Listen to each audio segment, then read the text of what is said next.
నర్సంపేట నియోజకవర్గ శాసనసభ్యులు దొంతి మాధవరెడ్డి రెండవసారి నర్సంపేట ఎమ్మెల్యేగా గెలిచినందుకు, అదేవిధంగా తెలంగాణ రాష్ట్ర రెండవ ముఖ్యమంత్రిగా బాధ్యతలు స్వీకరించిన ముఖ్యమంత్రి రేవంత్ రెడ్డి గెలుపుకు కానుకగా అశోక్ నగర్ గ్రామ కాంగ్రెస్ పార్టీ కార్యవర్గం ఆశీస్సులతో అశోక్ నగర్ యూత్ కాంగ్రెస్ ఆధ్వర్యంలో అశోక్ నగర్ శ్రీ కోదండ రామాలయంలో పాలకాయ కొట్టి ప్రారంభించిన నియోజకవర్గ కన్వీనర్ తక్కలపల్లి రవీందర్రావు అశోక్ నగర్ గ్రామం నుంచి నర్సంపేట, మహేశ్వరం, లక్నెపల్లి, గిరినిబావి గ్రామాల మీదుగా కొమ్మాల లక్ష్మీనరసింహ స్వామి గుడి వరకు పాదయాత్రగా వెళ్లి మొక్కులు చెల్లించుకునేందుకు బయలుదేరి వెళ్లడం జరిగింది. నర్సంపేటకు చేరుకోగానే నర్సంపేట కార్యకర్తలు మంగళహారతులతో పూలదండలు వేసి వారికి ఘనంగా స్వాగతం పలికారు.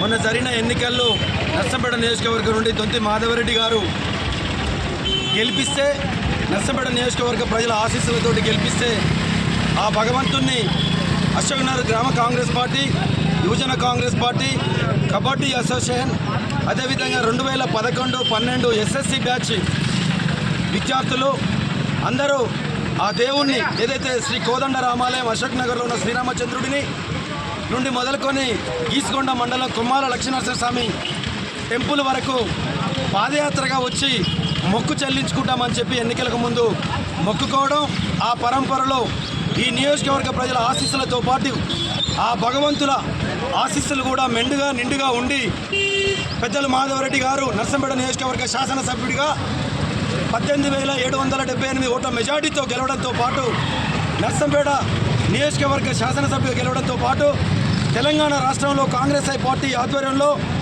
గౌరవ పిసిసి అధ్యక్షుడు రేవంత్ రెడ్డి గారి నేతృత్వంలో ముఖ్యమంత్రిగా రాష్ట్ర కాంగ్రెస్ పార్టీ ప్రభుత్వం ఏర్పడడం జరిగింది. ఈ సందర్భంగా ఈ రెండు కోరికలు నెరవేరిన సందర్భంగా మేము మొక్కుకున్న మొక్కుబడికి నెరవేర్చడం కోసం, తీర్చడం కోసం ఈరోజు ఉదయం పూట శ్రీ కోదండ రామాలయంలో పూజా కార్యక్రమాలు ముగించుకొని పాదయాత్రగా మేము విచ్చేయడం జరుగుతూ ఉంది. ఈ క్రమంలో అశోక్ నగర్, అయోధ్య నగర్, సర్వాపురం, ఇప్పుడు పాకాల్ సెంటర్కి వచ్చే క్రమంలో పార్టీ నాయకులు, మహిళా నాయకురాళ్ళు, ప్రజాప్రతినిధులు, తర్వాత మాధవరెడ్డి గారి అభిమానులు అందరూ కూడా వారు ఎదురొచ్చి పూల వర్షంతో, మంగళారతితోటి స్వాగతం పలుకుతూ, తిలకం దిద్దుతూ, మాకు భరోసానిస్తూ, మద్దతిస్తూ ఆ భగవంతుడు రెండు కోరికలు నెరవేర్చాడు.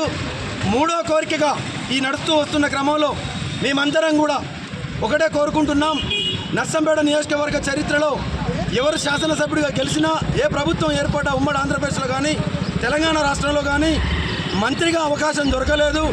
ఈ వెనుకబడ్డ నర్సంపేట నియోజకవర్గ ప్రాంత అభివృద్ధి కోసం పెద్దల దొంతి మాధవరెడ్డి గారికి రెండోసారి ఏర్పడబోయే మంత్రివర్గ విస్తరణలో తప్పకుండా రాష్ట్ర నాయకత్వం, కేంద్ర నాయకత్వం, కాంగ్రెస్ పార్టీ గౌరవ శ్రీ సోనియా గాంధీ గారి నేతృత్వంలో రాహుల్ గాంధీ గారు, ముఖ్యమంత్రి రేవంత్ రెడ్డి గారు, డిప్యూటీ సీఎం బట్టి విక్రమార్క గారు, సీనియర్ నాయకులు ఉత్తమ్ కుమార్ రెడ్డి గారు ఆలోచించి నర్సంపేట నియోజకవర్గం నుండి ప్రాతినిధ్యం వహిస్తున్న దొంతి మాధవరెడ్డి గారికి మంత్రివర్గంలో స్థానం కల్పించాలని ఆ భగవంతులను కూడా కోరుకుంటూ ఈ పాదయాత్రగా కొమ్మాల నరసింహస్వామి టెంపుల్ వద్దకు వెళ్ళడం జరుగుతుంది. థ్యాంక్ యూ, నమస్కారం. ఈరోజు అశోక్ నగర్ గ్రామం నుండి నర్సంపేట నియోజకవర్గ ఎమ్మెల్యే దొంతి మాధవరెడ్డి గారి విజయం పరంపరలో భాగంగా ఈరోజు గెలిచే ముందు ఒక కోరిక కోరుకోవడం జరిగింది.